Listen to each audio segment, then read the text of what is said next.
하나님의 말씀 봉독합니다. 요한복음 13장 1절 2절 말씀 한 번 더 보겠습니다. 170면입니다.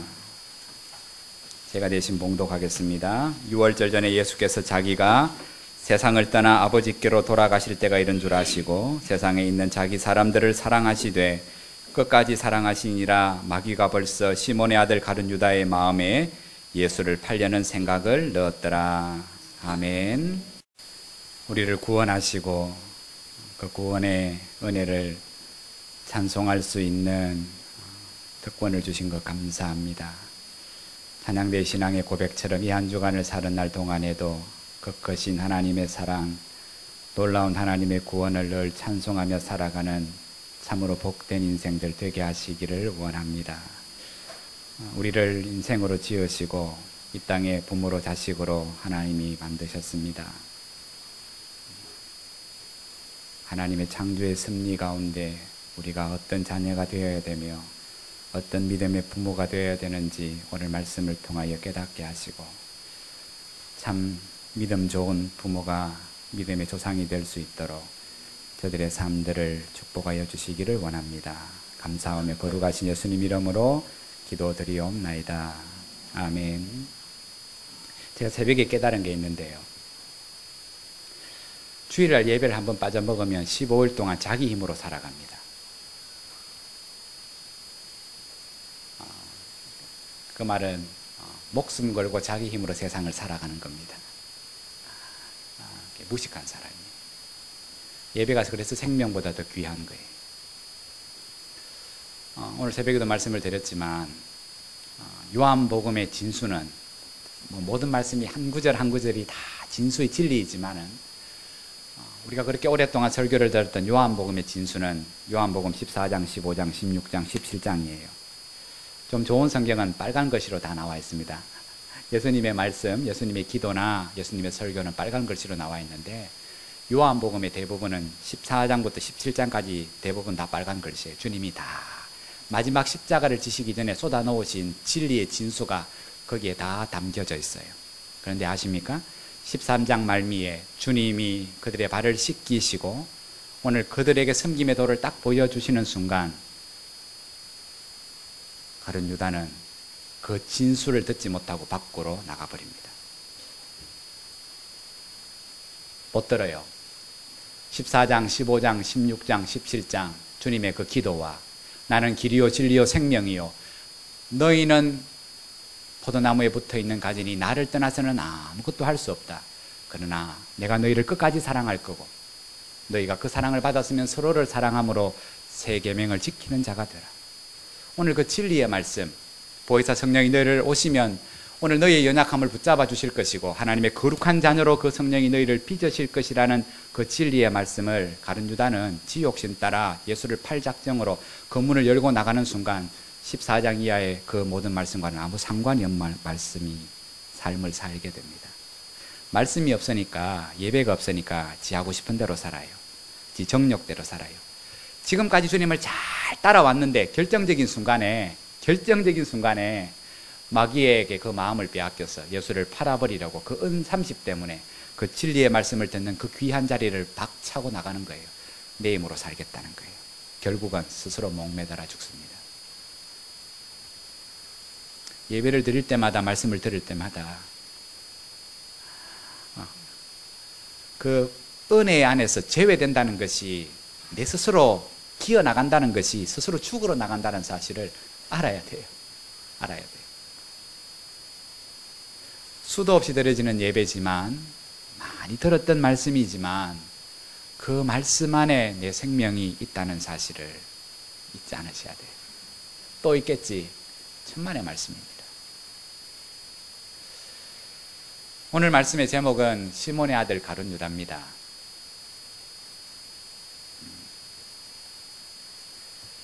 지금 일본 왕의 이름이 아키히토입니다. 1933년생이에요. 125대 왕입니다. 그전 아버지 이름은 여러분 아시듯이 히로히토고 지금 아키히토의 아들은 나루히토입니다. 아버지가 죽으면 왕이 되겠죠. 126대 왕. 여러분 일본 사람들도 우리나라의 성씨처럼 김씨, 최씨, 이씨처럼 그들도 성씨가 있답니다. 뭐 아베나 혹은 도모토나 기무라나 와타베나 성이 있대요. 성이 있고 뒤에 이름이 있답니다. 그런데 일본 국왕의 이름은 짧아요. 왜 그런 줄 아십니까? 성이 없어요. 일본 국왕의 이름은 간단하고 짧습니다. 돌림자는 있죠. 금방처럼 히토로 돌림자는 있지만은 성이 없어요. 그 기원을 따라 올라가면 기원전 660년경에 첫 번째 왕이 진무왕인데요. 한글로 번역하면 진무왕인데 그 진무왕이 어떻게 해서 세상에 나게 되었냐 하면 일본이 지금 숭상하는 그 일장기의 붉은 게 뭐를 상징합니까? 태양을 상징하잖아요. 태양. 태양의 신인 아마테라스 오미까리가 낳은 아들이 진무왕이다. 그 일대왕이에요. 일대왕. 태양의 아들이라는 거예요. 태양의 아들. 태양신의 아들. 그러므로 그 태양신의 아들로 난 진무왕 거기서부터 연결되어지는 125대까지 126대까지 계속해서 그 일본의 왕족은 성이 없는, 왜 성이 없냐 하면 신의 아들인데 무슨 성이 있노? 성씨는 사람이 가지는 거다. 사람이. 그런데 일본의 왕은 신의 아들이기 때문에 인간이 가지는 성을 가질 필요도 없고 가질 수도 없다. 그래서 일본의 왕은 지금도 왕족은 성이 없어요. 그런데 더 신비로운 민족이 있습니다. 이스라엘 민족은 왕족뿐만 아니라 빈부 귀천을 막론하고 성이 없어요. 이스라엘 사람들은. 물론 현재의 이스라엘 사람들은 성을 가지고 있습니다. 이스라엘이 망했을 때 온 세상으로 흩어져 살면서 각각 흩어진 나라에서 살다 보니까 그 나라에 호적이 필요했어요. 그래서 그 나름의 성을 가져서 그 사람들이 다시 1970년대에 이스라엘 땅에 모여서는 할 수 없이 현재의 제도로 호적이 필요하기 때문에 성을 가졌지만 구약에서 참 이스라엘 사람들은 성이 없습니다. 모세의 성씨가 뭔 줄 아십니까? 바울의 성씨가 이씨겠습니까? 최씨겠습니까? 신학교에 가보면요, 가끔 신학생 동기 중에 이름이 신앙적인 사람이 있습니다. 김사무엘. 그러면 젊을 때 한가닥 했습니다. 뒤에 이름이 개명을 해서 뭐 최바울이라든지 최예수는 없습니다만 그렇게 이름 앞에 성씨가 붙게 마련인데 유대인들은 오늘 성경에 나오는 유대인들은 성씨가 없어요. 왜 그런 줄 아십니까? 똑같아요. 하나님의 아들이기 때문에 하나님의 자녀이기 때문에 유대인들을 이스라엘 사람들은 성씨를 안 가졌어요. 그러다 보니 문제가 생겼습니다. 뭐냐 하면 이름이 비슷한 게 너무 많아요.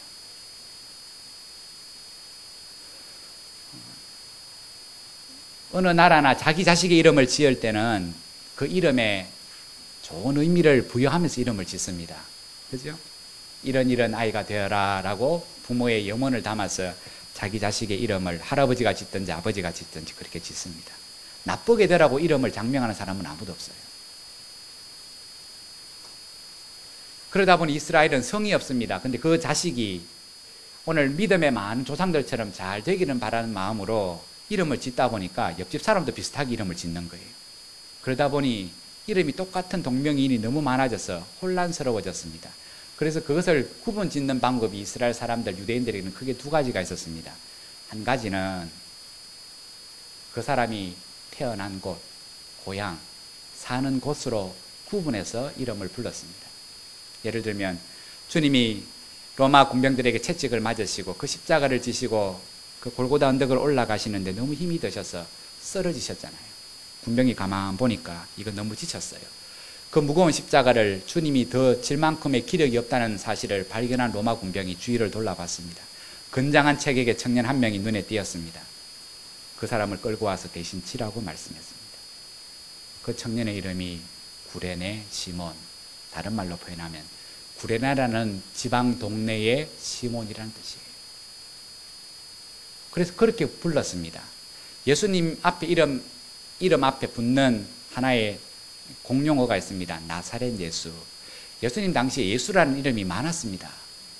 예수님 혼자만 예수란 이름을 가진 게 아니라 예수란 이름이 많았습니다. 그래서 그 예수님을 구분하기 위하여 어떻게 불렀냐면 나사렛 출신의 예수라는 거예요. 촌동네 예수라는 거예요. 물론 예루살렘에 예수도 있었겠지요. 거기는 사람이 더 많이 사니까. 하나님의 아들인 예수 그리스도와 인생 예수를 그렇게 구분해서 불렀습니다. 고향이 다르다 보니까 그것으로 구분하다 보니까 말씨로 구분을 합니다. 전라도 사람, 경상도 사람, 충청도 사람 말귀 들어보면 그 사람이 대충 어디 출신인지를 구분하듯이 이름이 같은 사람일지라도 겉모양에 보이는 외모를 가지고 그 사람의 고향을 가지고 그렇게 유대인들은 그 이름들을 구분했습니다. 그것보다 더 빈번하지는 않지만 중요하게 여긴 동명이인을 구분하는 법이 있었습니다. 그게 바로 누구누구의 아들 누구누구, 누구누구의 자식 아무개 아무개, 그렇게 구분해서 불렀습니다. 성경에는 야고보라는 이름이 특별히 3번 나옵니다. 세 사람 중에 예수님의 형제 야고보가 있습니다. 두 번째는 세베대의 아들 야고보가 있습니다. 또 하나는 알페오의 아들 야고보가 있습니다. 야고보가 3명이에요. 똑같아요. 구분해서 부르다 보니까 고향이 혹시 같거나 고향으로 구분 안 될 때 부를 때가 누구의 아들 누구누구, 누구의 아들 아무개 아무개, 그렇게 불렀습니다. 고향을 따라서 그렇게 구분해서 부른 것은 외적인 구분법이었다면 오늘 누구의 자식이라고 부를 때는 그것은 내적인 차이를 가지고 불렀던 거예요. 그 내적인 차이란 바로 인품이나 인격이나 신앙 수준을 가지고 차별해서 불렀다는 거예요. 그 말은 그 사람의 부모, 그 자녀의 부모의 신앙이나 인격이나 인품이 그 자식들에게 다 영향을 끼친다고 믿었기 때문에 그렇게 불렀습니다. 그러고 보면 누구누구의 자식 누구누구 그럴 때 그것이 참 저 자식 어떻게 저 자녀가 저렇게 훌륭한 사람이 되었나, 도대체 저 부모는 누구, 그렇게 칭송하는 의미의 누구누구의 자식 누구누구 할 수도 있었고, 저 자식이 누구누구의 자녀다 그렇게 말할 때는 야, 저 인간이 되도록 저 부모는 뭐 했노, 그렇게 오늘 그 부모와 더불어 그 자식을 모독할 때도 똑같이 그렇게 누구누구의 자식 누구라고 불렀습니다. 오늘 성경에 예수님을 팔아먹은 가룟 유다를 성경은 이렇게 증거합니다. 잘 못 보고 넘어가셨죠? 잘 보십시오. 마귀가 벌써 누구에게 마음에 들어갔습니까? 시몬의 아들 가룟 유다의 마음에. 제가 앞에서 말씀드렸듯이 예수님을 판 사람이 가룟은 유다가 이름이고요. 가룟이란 이름이 아닙니다. 제가 몇 사람에게 물어봤더니 가룟 유다 자체를 명사로 생각해서 이름이라 생각하던데 가룟은 그리옷 지방의 유다라는 뜻입니다. 그리옷 지방의 유다. 이미 구분됐어요. 유다가 많은데 저 예수님의 제자 중에 저 유다는 그리옷 출신의 유다다 구분됐습니다. 그렇게 구분하는 것으로도 끝나는데 성경은 굳이 그 앞에다가 누구누구의 자식이라는 것을 한 번 더 붙였어요. 시몬의 자식, 시몬의 아들, 그리옷 출신의 유다다. 왜 2번이나 구분하는 법을 둘 다 여기에 같이 뭉쳤겠습니까?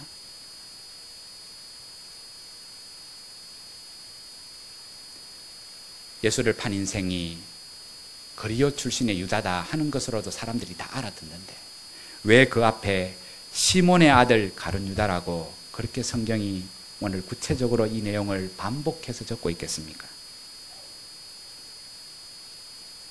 여러분, 지난 시간에 말씀을 드렸지만은 하나님을 잘 믿고 주님의 제자로서 주님을 따라다니지만 그 속마음은 자기중심적인 이기적인 마음을 가지고 살고 헛된 영광과 허세를 쫓는 허망한 마음을 가지고 살고 불거품 같은 세상의 부귀영화를 추구하는 마음을 가지고 늘 살았기 때문에 그 마음이 마귀의 도구가 되어 예수 그리스도를 은삼십에 팔아버린 배반한 그 유다를 오늘 성경은 그리옷 출신의 유다일 뿐만 아니라 그 아버지가 시몬이었다는 사실을 덧붙여 설명하고 있습니다.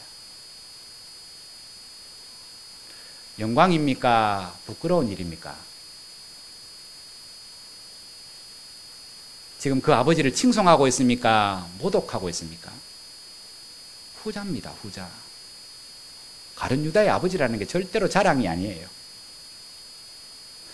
가룟 유다가 예수님을 배신하고 돈 받고 팔아먹은 지가 역사가 2000년이 넘어가는데도 예수 그리스도를 믿든지 안 믿든지 세상 대부분 수십억, 수백억의 인생들은 가룟 유다가 예수님을 팔아먹은 배신자의 1번으로 늘 기억하고 삽니다. 그 아버지 이름을 잘 몰라서 그렇지. 근데 성경은 그 아버지 이름을 성경에 꼭 기록해 두었습니다. 가룟 유다의 아버지는 시몬이란다.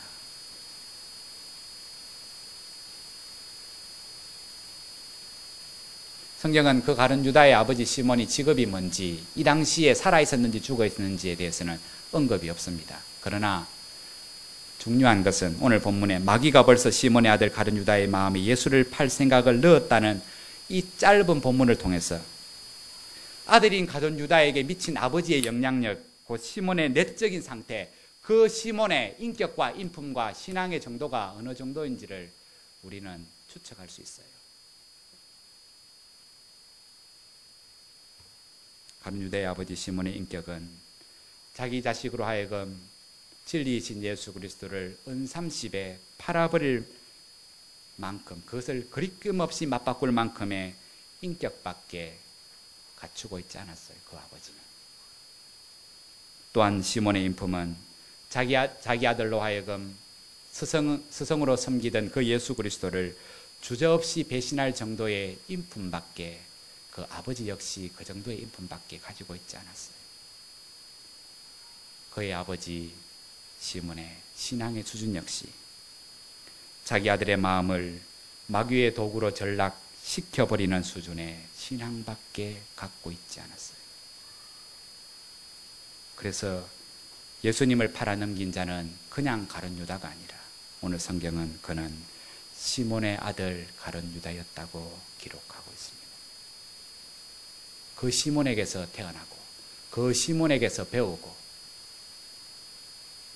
그 시몬 밑에서 자란 유다, 결국 그런 인간밖에 될 수 없었다.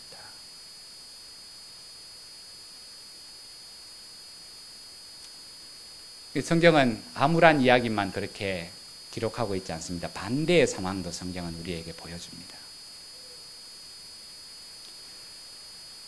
사울이 이스라엘의 왕이 된 이후에 블레셋과 늘 내전을 겪어야 했습니다. 한 번은 블레셋이 마음먹고 엘라 골짜기로 골리앗을 앞세워 수만의 군대를 이끌고 이스라엘을 침공했습니다. 사울 왕도 군대를 거느리고 엘라 골짜기 맞은편으로 갔지만은 얼마나 골리앗의 위세가 등등한지, 그가 하나님의 이름을 조롱함에도 불구하고 하나님의 군대들이 아무도 그 골리앗 앞에 나가설 수가 없었습니다. 다 두려웠어. 그때 형들에게 아버지 신분을 왔던 그 어린 다윗이 하나님의 이름을 조롱하는 그 이방인의 그 조롱 소리를 듣고 무장하지도 않은 채 오늘 그 앞에 나아가, 오늘 키가 약 3m나 되고 입은 갑옷의 무게만 57kg가 되고 들고 있는 단창의 창 끝에 그 창날의 무게만 해도 7kg가 되는 어마어마한 거인을 오늘 무너뜨리고 목을 베는 순간 그 블레셋의 군대 사기가 다 꺾이고 다 달아났습니다. 그때 그 놀라운 상황을 눈으로 확인했던 사울 왕이 옆에 서 있는 신하 아브넬에게 이렇게 물었습니다. 이 소년이 누구의 아들이냐? 제 이름이 누구라고 안 물었습니다. 저 소년이 누구의 아들이냐? 다윗이 골리앗의 목을 베고 진영으로 돌아왔을 때 또 한 번 똑같은 질문을 다윗이 직접 다윗에게, 사울이 직접 다윗에게 이렇게 물었습니다. 너는 누구의 아들이냐? 너는 누구의 아들이냐?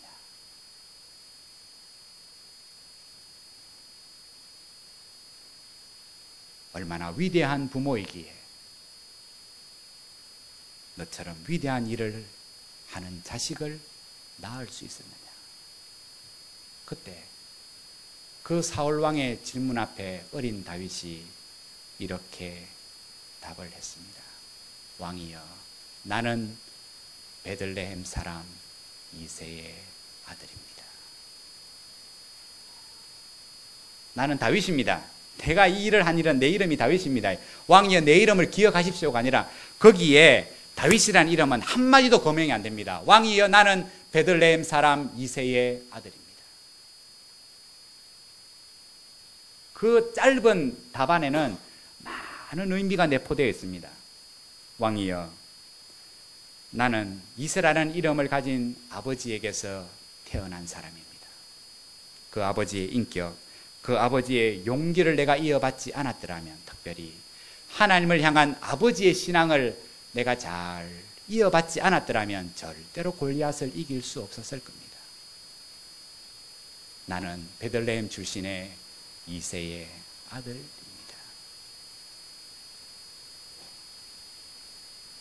여러분, 다윗이 그렇게 자랑스럽게 여기는 그 아버지 이새가 어떤 사람입니까? 마태복음 1장에 보면 그 이새에 관하여 마태복음 1장은 이렇게 우리에게 증거하고 있습니다. 살몬은 라합에게서 보아스를 낳고, 보아스는 룻에게서 오벳을 낳고, 오벳은 이새를 낳고, 이새는 다윗 왕을 낳으니라.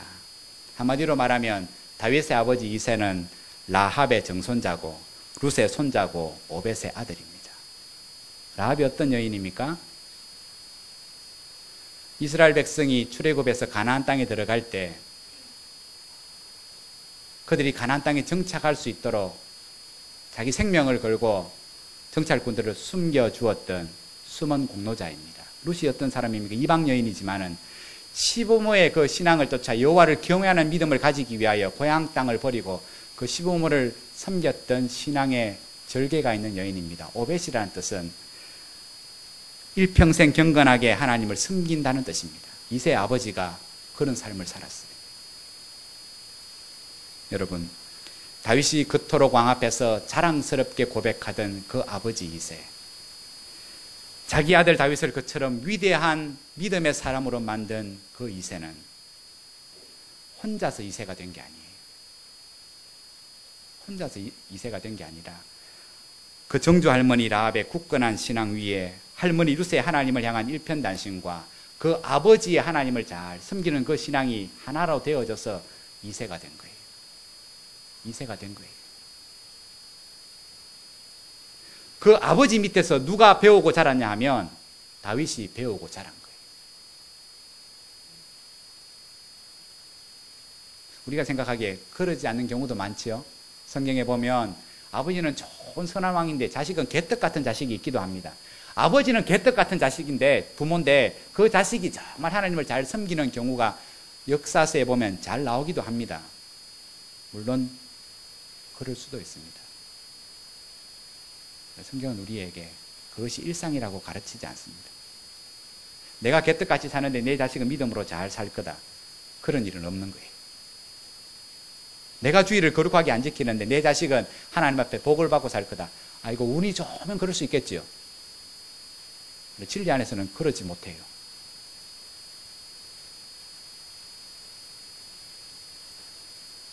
여러분, 다윗의 그 고백 안에는 왕이여 내가 믿음이 좋아서 골리앗을 이긴 것이 아니라 우리 아버지를 아버지게 되게 했던 우리 믿음의 조상들의 그 믿음, 우리 아버지가 배우고 익힌 우리 아버지가 그 아버지에게서, 그 할머니에게서, 그 정조 할머니에게서 배우고 익힌 그 믿음을 나도 배우고 익혔고 그 믿음을 가지고 내가 골리앗과 싸워서 이겼을 뿐입니다. 왕이여 나는 베들레헴 사람 이새의 아들입니다. 제가 그 구절을 찾아서 읽을 때 제 귀에서 북소리가 둥둥둥둥둥 들리는 소리, 마음이 막 감동되는 그 감동을 느낄 수 있었습니다. 그리고 이런 생각이 들었습니다. 이런 부모가 돼야 될 텐데.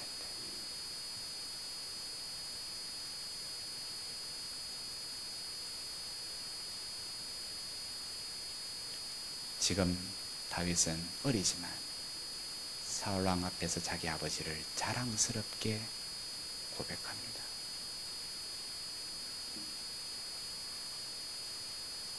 여러분, 이 세상에는요, 시몬의 아들 가룟 유다도 있고 베들레헴 사람 이새의 아들 다윗도 있습니다. 다 부모 입장에서는 사랑하는 자식이지요. 부모 입장에서는 다 자식이 잘 되기를 바라요. 근데 잘 되기를 바라는 마음으로 자식이 잘 되는 경우는 없습니다.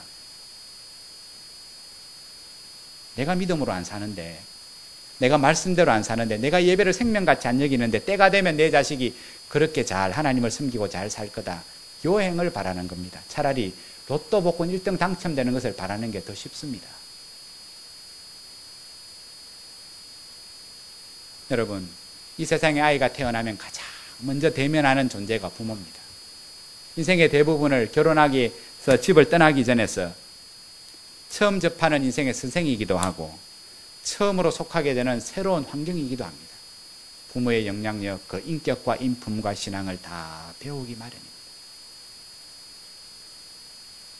그런 의미에서 오늘 우리에게 자식이 있다면 부모인 우리로 말미암아 내 사랑하는 자식이 시몬의 아들 가룟 유다로 만들 수도 있고 반대로 다윗과 같은 믿음의 아들로 오늘 우리가 내 자식을 만들 수도 있다는 것. 여러분, 가만히 우리 자신들을 돌아보십시다. 나는 어느 쪽에 속합니까? 나는 시몬 쪽에 속합니까? 아니면 이새 쪽에 속합니까? 더 구체적으로 우리의 자식들은 시몬 같은 나를 닮아서 가룟 유다가 되어가고 있습니까? 아니면 이새 같은 나를 본받아 다윗처럼 자라가고 있습니까? 내가 이새같이 사는데 다윗 같은 자식을 기대합니까? 그런 일은 없습니다. 그런 일은 절대로 안 일어납니다. 내가 오늘 가룟 유다의 아버지 시몬같이 사는데 내 자식의 품 안에서 다윗 같은 자식이 난다. 그런 일은 없습니다. 근데 중요한 것은 지금까지 내가 어떤 삶을 살았든지 상관없이 지금부터라도 확실한 믿음 안에서 굳건한 진리의 사람, 부모가 될 때 우리 자식들이 한때 어긋나게 자란다 할지라도 하나님은 언젠가 내 자식들을 믿음의 자식으로 진리의 사람으로 하나님이 꼭 빚으신다는 거예요. 그건 때 늦은 게 없다는 거예요. 때가 늦는 게 없다는 거예요.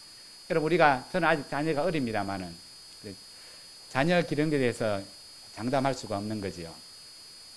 아무리 자식을 많이 키워도 중3을 안 키워보면 자식을 키웠다고 말하지 말라는 부모의 유명한 조언이 있습니다. 그죠? 중3 사춘기를 안 겪어보고 나서는 자식 키웠다고 말하지 마라. 제때 잘 안 붙잡아주면 중3 때는 그런 시절 아닙니까? 인생이 먹고 고민하고 공부가 다냐 그러면서 오늘 집을 뛰쳐나가기도 합니다. 그 나이쯤 돼서 그 사춘기의 특징이 그거 아니겠습니까? 회의하고 고민하고 그 사춘기 나이 때 사춘기를 겪는 게 정상이지요. 그죠? 나이 40이 돼갖고 인생이 먹고 이 삶이 먹고 자식이 먹고 이래서 집 나가면 그거는 고치지도 못하는 거예요. 그죠? 15대 겪어야 될 거 겪는 게 맞는 거예요. 사춘기를 제대로 느지막하게 겪는 사람이 아니십니까? 그죠? 40대고 50대고 60대 갖고 집 나가고요. 자기 정체성을 발견 못하는 때늦은 아이 같은 어른들이 있지요.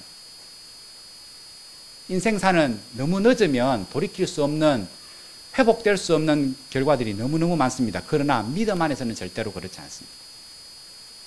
지금까지 내 인생이 어떤 인생을 살았든 지금부터라도 내가 하나님을 잘 섬기는 믿음의 사람으로 살아가면 지금 내가 지금까지 잘못 살아서 내 자식들이 엉망으로 살고 믿음으로 안 살았다 할지라도 내가 지금부터 진리의 사람, 진리의 부모가 되면 하나님은 때가 되면 그 어긋나게 살아가는 내 자식을 나에게 잘못 배우고 나에게 잘못 가르침을 받아서 그릇된 내 인품을 배우고 내 인격을 배우고 믿음 없는 내 삶을 바라보고 실망하며 어긋난 길을 갔던 그 자식들이 내가 온전하게 하나님 앞에 믿음으로 잘 서기만 하면 하나님은 그 선한 역사를 우리 가운데 일으키사 그 어긋났던 자식들을 다 믿음 안에서 돌아오도록 하나님이 이끄신다는 거예요.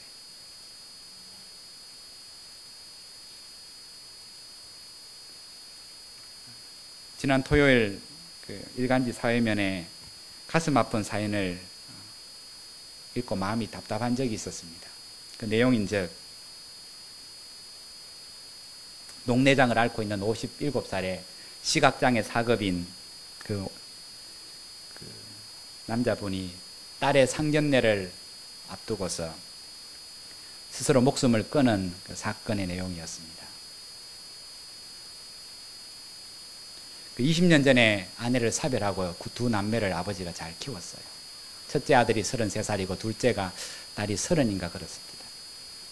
문제는 집이 가난해요. 집도 가난한데 얼마 전부터 녹내장을 앓고 있어서 이제 일도 마음대로 못해요. 그래서 회사 경비원 역할을 해서 겨우 가족을 부양하고 사는데 얼마 전에 뇌출혈이 온 거예요. 그래서 병원에 2개월 동안 누워 있었습니다. 그 병원비가 1억이었대요. 아들도 사귀는 여자가 있었는데 결혼을 앞두고 이 집이 이렇다는 걸 알고는 아들이 그 사랑하는 여자와 헤어졌다는 소식에 부모 마음이 아팠겠지요. 더군다나 이제 딸이 결혼을 앞두고 상견례를 해야 되는데 돌봐줄 부인도 없지요. 자기 몸은 그렇지요. 빚은 그만큼 있지요. 얼마나 아버지로서 부담이 됐든지 자식들에게 부담감을 덜어주기 위해서 결심한 게 죽기로 작정한 거예요. 집 나가고 2주 만에 시체가 발견됐는데 발견되고 나서 아버지가 집 나가고 나서 서랍을 열어봤더니 아버지가 유서를 남겨놨습니다. 그 서랍 안에는 자기 영정사진까지 딱 마련해서 넣어뒀더래요. 그 유서 첫 문장은 이렇게 시작합니다. 사랑하는 아들에게, 사랑하는 딸에게. 분명한 것은 그 아버지가 아들과 딸에게 미안한 마음과 더불어 정말 사랑한다는 거예요. 유서의 내용이 이렇습니다. 더 살아봤자 너희에게 부담만 될 것 같다. 장님이 되고 내 경색이 재발해 움직일 수 없게 되면 자살조차 할 수 없을 것 같아서 이것이 최선의 선택이다. 장례비도 걱정이니 시체를 못 찾도록 생을 마감하겠다. 저승에서라도 너희를 돕겠다. 이렇게 유서를 남기고 죽었어요. 형편과 처지는 잘 모르겠지만 그 아버지가 그 두 남매를 얼마나 사랑하시는지는 알겠지요. 짐되기 싫어갖고 죽는 거예요. 여러분, 그 슬픈 가슴 아픈 이야기 속에서 오늘 우리가 잊지 말아야 될 것은 우리 육신은 떠나가도 믿음은 남는다는 거예요.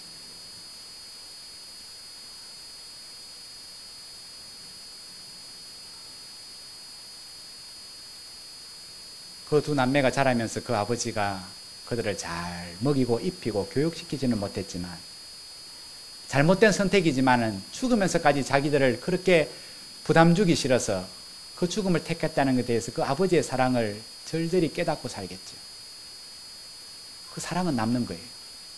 마찬가지로 오늘 우리의 육체는 이 땅을 살다가 젊어서 죽을 수도 있고 늙어서도 죽을 수도 있지만은 중요한 것은 죽는 게 중요한 게 아니라 우리의 믿음은 사라지지 않고 이 땅에 남는다는 거예요. 사도 바울이 디모데를 만났습니다. 얼마나 믿음이 좋은 신실한 청년이었어요. 그런데 그 사울의 눈에는 디모데의 믿음 좋은 그것만 보인 게 아닙니다. 그 안에서 또 다른 두 가지의 믿음을 봤습니다. 그 두 가지의 믿음이 뭡니까? 외조모 로이스의 그 믿음과 어머니 유니게의 그 믿음이 그 디모데 안에 있는 것을 봤어요. 디모데가 믿음 좋은 청년이 된 것은 혼자서 무슨 은혜 받아서 디모데가 된 게 아니에요. 외할머니의 그 믿음과 어머니의 믿음이 그 디모데 안에 있는 것을 봤어요. 여러분, 오늘 부모가 된 성도들의 경우 혹은 그렇지 않다 할지라도 우리가 날마다 결심해야 될 것은, 깨달아야 될 것은 우리가 이 땅을 얼마만큼 살다가 떠나간다 할지라도 믿음은 꼭 남는다는 것을 기억해야 되고, 그 진리를 기억한다면 우리는 날마다 믿음의 부모가 되고 믿음의 선배가 되고 믿음의 조상이 되기를 날마다 힘써야 된다는 거예요.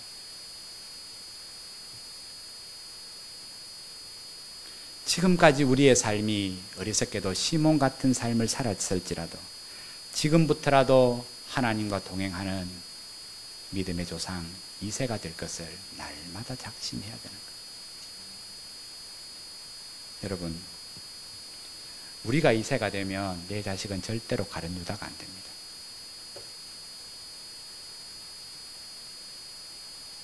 분명한 것은 다윗처럼 만 백성이 존경하고 사랑하는 다윗 같은 자녀가 된다는 것.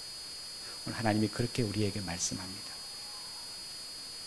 그리고 오늘 우리가 이 땅에 언젠가는 남겨둘 그 사랑하는 자식들이, 자녀들이 우리의 자녀 되었음을 세상을 향하여 이렇게 자랑하게 될 겁니다.